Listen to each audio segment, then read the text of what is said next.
Salut à toi, âme en quête de vérité et de clarté.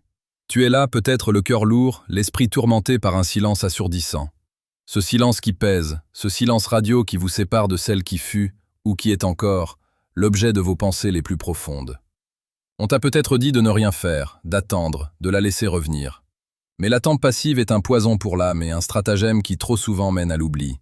Je suis là aujourd'hui pour briser cette illusion et te donner les clés, non pas pour la supplier, mais pour que son retour soit une évidence, une nécessité, non pas pour toi, mais pour elle. Comme disait le grand Sénèque, ce n'est pas parce que les choses sont difficiles que nous n'osons pas, c'est parce que nous n'osons pas qu'elles sont difficiles.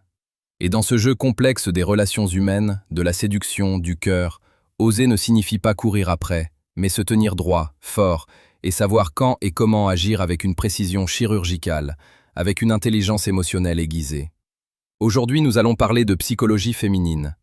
Nous allons plonger dans les abysses de ce qui pousse une femme à revenir, à rompre ce silence radio, non pas par pitié, mais par un désir ardent et sincère. Et je te le dis d'emblée, ce n'est pas en la bombardant de messages, ni en te lamentant sur ton sort que tu obtiendras quoi que ce soit. C'est en te transformant, en devenant cet homme irremplaçable, celui dont l'absence se fait ressentir comme un vide insupportable. Le silence radio est une arme à double tranchant. Pour certains, c'est une technique pour créer du manque. Pour d'autres, c'est une barrière infranchissable, un mur d'indifférence. Mais la vérité est plus nuancée. Ce silence, ce vide, il doit être rempli non pas par des mots, mais par une action puissante, un changement profond et visible. Une action qui ne crie pas la détresse, mais qui suscite la curiosité, l'admiration, le regret. Imagine un instant que tu as semé une graine, tu l'as arrosée, tu en as pris soin. Puis, pour une raison ou une autre, tu as dû t'éloigner. La graine continue de pousser, mais tu n'es plus là pour observer sa croissance quotidienne. Un jour, tu reviens, et tu découvres une fleur magnifique. Ce n'est pas ton absence qui l'a fait pousser, c'est la graine elle-même, son potentiel intrinsèque, et les soins que tu lui as prodigués au début. Dans le contexte d'une relation ou d'une tentative de séduction, tu es cette graine. Ton potentiel, tes qualités, sont là. Mais si tu es effacé, si tu te fonds dans la masse, comment peut-elle percevoir la fleur que tu es en train de devenir ? Le premier et le plus fondamental des principes est celui de la valeur. Une femme ne revient pas vers un homme qui n'a pas de valeur, ou dont la valeur perçue a diminué. Qu'est-ce que la valeur ? C'est un ensemble de qualités, de traits de caractère, de succès, d'un statut social, d'une confiance en soi inébranlable, d'une force mentale à toute épreuve. Et cette valeur, elle doit être palpable, visible, irradiante. Quand une femme te quitte ou décide de te mettre en silence radio, c'est souvent parce qu'elle perçoit un déséquilibre. Soit elle ne se sentait plus assez connectée, soit elle ne percevait plus la valeur qu'elle avait vue en toi au début, soit elle a trouvé quelqu'un qui lui en offre plus, ou du moins, qui lui semble en offrir plus. Le défi est donc de rétablir cet équilibre, de recréer cette perception de valeur, non pas par des artifices, mais par une transformation réelle et profonde. Pense à l'homme qui, après une rupture, se laisse aller. Il s'enferme, arrête de prendre soin de lui, ses amis le voient dépérir. Qu'est-ce que cela communique à l'extérieur ? De la faiblesse, du désespoir. Et soyons honnêtes, quelle femme est attirée par cela ? Aucune. À l'inverse, imagine un homme qui, après le silence radio, décide de prendre sa vie en main. Il se remet au sport, il se lance dans un nouveau projet professionnel, il sort avec ses amis, il rayonne. Il partage des photos de ses voyages, de ses réussites, de ses moments de joie, sans jamais un signe de désespoir ou de recherche d'attention. Que va-t-elle penser ? Il a l'air de s'épanouir sans moi, il est heureux, il est fort. C'est cela la vraie force, c'est cela la valeur. Il ne s'agit pas de jouer un rôle, mais de devenir cette meilleure version de toi-même. Le travail sur soi est la meilleure des revanches. C'est la plus belle des déclarations d'amour que tu puisses te faire, et paradoxalement, la plus efficace pour la reconquérir, si tel est ton objectif. Maintenant, parlons du moment précis, de l'événement déclencheur qui la fera rompre ce silence. Ce n'est pas un appel désespéré de ta part, ce n'est pas un message suppliant. C'est un moment où elle réalise que tu es en train de devenir inaccessible, que tu es en train de construire une vie tellement riche et épanouissante qu'elle risque de te perdre à jamais. Non pas parce que tu l'as oubliée, mais parce que tu as avancé. C'est le moment où elle voit que tu es capable de vivre sans elle, et de vivre mieux. Ce n'est pas de l'indifférence feinte, c'est de l'indifférence réelle, construite sur ta propre valeur. Et cette indifférence, ce détachement, c'est ce qui va la perturber. C'est ce qui va la faire douter. C'est ce qui va la pousser à réévaluer sa décision. Il y a une différence fondamentale entre la manipulation et la transformation personnelle. La manipulation cherche à obtenir un résultat en forçant la main. La transformation personnelle vise à devenir la meilleure version de soi-même, et le résultat est une conséquence naturelle de cette évolution. Ce qui la fera revenir, c'est la peur. La peur de te perdre définitivement. La peur de voir un autre homme, potentiellement moins bon qu'elle, récolter les fruits de ta transformation. La peur de regretter d'avoir laissé filer un homme de valeur. Mais cette peur, tu ne dois pas la créer artificiellement. Elle doit naître de ton absence, de ton rayonnement, de ton indépendance. Un exemple concret. Un homme et une femme ont eu une relation passionnée, mais la routine, les malentendus et un manque de communication ont conduit à une rupture.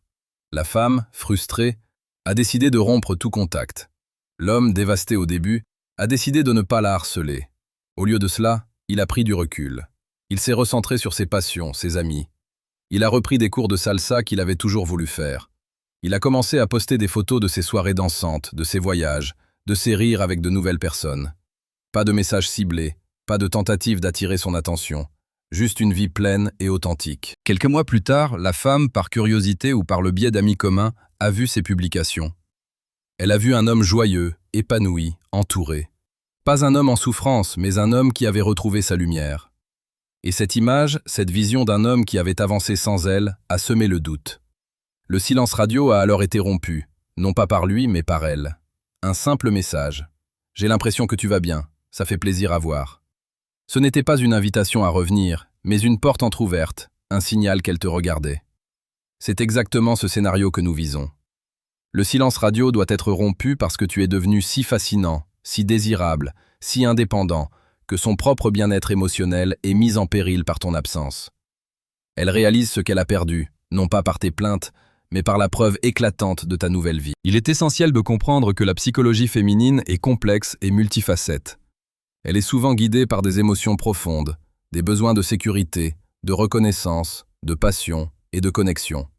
Si tu peux incarner ces qualités, non pas pour elle, mais parce que tu es fondamentalement cet homme, alors tu deviens irrésistible. Pour ceux qui souhaitent approfondir cette compréhension des dynamiques de séduction, je vous invite à découvrir notre chaîne Stoïcisme d'esprit. Nous y partageons chaque jour des vidéos sur la séduction la plus précieuse et pertinente, des stratégies pour cultiver une force mentale inébranlable et une confiance en soi authentique. Revenons à ce moment critique, à ce ceci qui doit se produire. Ce ceci, ce n'est pas un événement extérieur, une chance providentielle.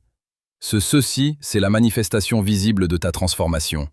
C'est quand tu atteins un niveau de rayonnement tel que ton absence crée un vide chez elle, un vide qu'elle ne peut plus ignorer. Ce n'est pas le fruit du hasard, c'est le résultat d'un travail acharné sur toi-même. Un aspect crucial est la maîtrise de tes émotions. Dans le silence radio, la tentation est grande de céder à la panique, à la colère, à la tristesse. Mais un homme fort est un homme qui maîtrise ses émotions, qui ne se laisse pas submerger. Il ressent, il accepte, mais il ne réagit pas impulsivement. Il choisit ses actions avec sagesse et détermination. Prends l'exemple d'un homme qui, face au silence, décide de se lancer dans un défi personnel. Courir un marathon, apprendre une nouvelle langue, maîtriser un instrument de musique. Il se concentre sur sa propre croissance, sur son propre bonheur. Il ne cherche pas à impressionner l'autre, mais à s'améliorer lui-même. Et c'est cette amélioration, cette preuve de sa résilience, de sa discipline, qui va résonner. Les femmes sont naturellement attirées par les hommes qui ont un but, une direction, une passion. Elles sont attirées par la force tranquille, par la confiance sans arrogance. Si tu te perds dans le désespoir, tu deviens un homme sans direction, et donc un homme moins attirant. Le ceci qui doit se produire est donc la manifestation de ta nouvelle identité, de ton nouveau toi. Une identité construite sur la force, l'indépendance, le charisme authentique. Elle doit percevoir un homme qui non seulement a survécu à son absence, mais qui a prospéré. Un homme qui est devenu plus désirable, plus mature, plus intéressant. Et comment y parvenir? En investissant en toi, en te cultivant, en développant tes compétences, en prenant soin de ton corps et de ton esprit, en t'entourant de personnes positives qui te tirent vers le haut, en poursuivant tes rêves et tes ambitions avec une détermination farouche. C'est un chemin de développement personnel qui ne doit pas avoir pour seul objectif de la faire revenir, mais de te rendre plus heureux, plus accompli, quelles que soient les circonstances. Si elle revient, ce sera un bonus. Si elle ne revient pas, tu auras quand même gagné une meilleure version de toi-même. Et c'est là la vraie victoire. Imagine maintenant que tu es cet homme. Tu es confiant, tu as un but, tu es épanoui. Le silence radio est toujours là, mais il ne t'affecte plus de la même manière. Tu es occupé à construire ta vie, et tu n'as pas le temps de te lamenter. C'est à ce moment-là que la magie opère. C'est à ce moment-là que l'univers conspire en ta faveur. Elle te verra ou entendra parler de toi, et elle réalisera ce qu'elle a laissé filer. Elle verra un homme qui a non seulement survécu à la rupture, mais qui l'a utilisé comme un catalyseur pour se transformer. Et cette image, cette preuve de ta force, sera un choc. Un choc qui brisera le silence. Ce n'est pas une question de chance, c'est une question de préparation. Dans cette quête de transformation, beaucoup d'hommes cherchent des guides, des stratégies éprouvées. Pour ceux qui désirent une approche plus directe et sans concession, je vous invite à cliquer sur le deuxième lien en description. Vous y trouverez un manuel qui vous guidera à travers ce processus, un guide qui vous aidera à embrasser votre puissance et à devenir un homme irrésistible. C'est le manuel brutal du séducteur stoïque. Il ne mâche pas ses mots, il va droit au but, car parfois, la vérité est brutale, mais nécessaire. Comprends bien ceci, le moment où elle rompt le silence radio ne sera pas le fruit du hasard. Ce sera la conséquence directe de ta transformation. Ce sera le jour où elle réalisera que l'homme qu'elle a laissé partir est devenu un homme qu'elle désire ardemment retrouver. Non pas par pitié, mais par un désir profond et irrépressible. Et quand ce moment arrive, quand elle tendra la main, rappelle-toi que c'est toi qui as les cartes en main. Tu as le pouvoir de décider si tu souhaites rouvrir la porte et à quelles conditions. Car tu seras un homme nouveau, un homme qui connaît sa valeur et qui ne se contentera pas de miettes. Le ceci qui doit se produire est donc ton évolution, ton élévation. Ce n'est pas un événement qui t'arrive, c'est un état d'être que tu cultives. Et c'est cet état d'être qui résonnera en elle, qui brisera les chaînes du silence et qui la poussera à revenir, à regretter son absence, à désirer ta présence. Ce n'est pas de la vengeance, c'est de l'amour-propre. C'est la plus noble des motivations. Pense à ce que tu vas devenir. Pense à l'homme que tu as toujours rêvé d'être, et deviens-le. Pour toi d'abord, pour elle ensuite. Et c'est en te construisant toi-même que tu construiras le pont vers son retour. Souviens-toi de ces mots, graves et profonds. Ne sois pas celui qui attend, sois celui qui agit. Non pas en courant après elle, mais en construisant la vie qui la fera revenir. Et quand elle reviendra, elle verra non pas l'homme qu'elle a quitté, mais un homme nouveau, plus fort, plus grand, plus désirable. Un homme dont le silence ne signifie pas l'oubli, mais la construction d'un empire intérieur. C'est ta force intérieure, ta transformation, ton rayonnement personnel qui seront la seule et unique raison pour laquelle le silence radio sera brisé. Pas par tes mots, mais par ce que tu es devenu. Si cette vidéo a touché une corde sensible en toi, si elle a allumé une étincelle, n'hésite pas à t'abonner à la chaîne Stoïcisme d'Esprit pour ne rien manquer de nos conseils quotidiens sur la séduction, la psychologie et le développement personnel. Et laisse un commentaire ci-dessous. Partage tes pensées, tes expériences. Ce sont nos échanges qui nous rendent plus forts. Le chemin est long mais la récompense est immense. Sois l'homme que tu es destiné à être.